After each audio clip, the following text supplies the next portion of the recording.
শিলিগুড়ি উত্তর পূর্ব ভারতের প্রবেশদ্বার, পর্যটকদের গন্তব্য। রাজ্যে দুটি বড় অগ্নিকাণ্ডে 18 জনের মৃত্যুর পরও কার্যত শীত ঘুমে প্রশাসন।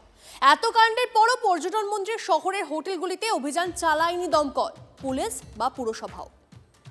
UEM Jaipur is a perfect target for prospective students aspiring for good jobs, good education with future-ready skills. Cylinder কার্যত জং ধরে দীর্ঘদিন ধরে নষ্ট হয়ে আছে।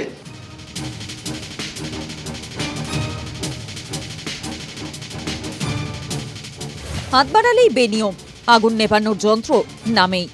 এভাবেই কার্যত চলছে শিলিগুড়ির হোটেলগুলি। তারাপীঠ থেকে মির্জা গালিব স্ট্রিট। 48 ঘন্টার মধ্যে পরপর অগ্নিকাণ্ডের পরও এমন ঢিলেঢালা অবস্থা উত্তরবঙ্গের সবথেকে গুরুত্বপূর্ণ শহরের। শিলিগুড়ির ক্ষেত্রেও কিন্তু ভয়াবহ ছবি উঠে আসছে। আমার সামনে যে হোটেলে আছি সেই হোটেলে ফায়ার এক্সটিংগুইশার কার্যত জং ধরে নষ্ট হয়ে গিয়েছে, দীর্ঘদিন ধরে ব্যবহার হয় না।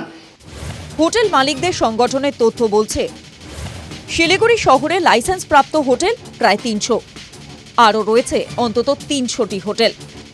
2015 সালে শিলিগুড়ির প্রধান নগরে হোটেলে আগুন লেগে মৃত্যু হয়েছিল 2 পর্যটকের।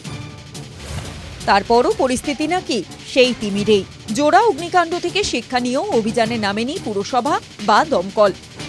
বুক ঠুকিয়ে তো এইটা কথা আমি বলতে পারবো না যে হ্যাঁ 100% সেফ সিকিউরড রয়েছে।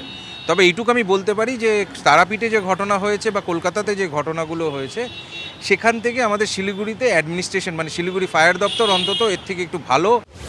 পর্যটন মন্ত্রী শঙ্কর ঘোষের শহর শিলিগুড়ি, সেখানে হোটেলের অগ্নি সুরক্ষায় পদে পদে ধরা পড়েছে গলদ।